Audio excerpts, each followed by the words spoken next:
ఒకవేళ ఏదైనా పురుగొచ్చి ఈ పాలున్న పాత్రలో పడితే అప్పుడు మీరు ఏం చేస్తారు? ఈ పాలను మీరు పారేస్తారు.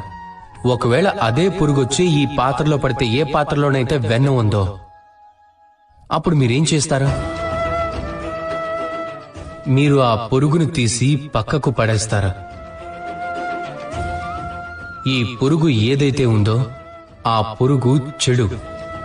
ఒకవేళ మన మనసు నిర్మలంగా లేకపోతే ఈ పురుగు మన మనసుని తొలిచేస్తుంది, అలాగే పాడు చేస్తుంది. కానీ ఒకవేళ మన మనసు వెన్నలాగే శుద్ధంగా ఉంటే చెడు ఆలోచనల నుంచి దానిని దూరంగా ఉంచగలుగుతాం. గుర్తు పెట్టుకోండి, ఈ ప్రపంచంలో పురుగులైతే ఉంటాయి, కానీ మీరు పాలలాగా మారాలా లేక వెన్నగా మారాలా?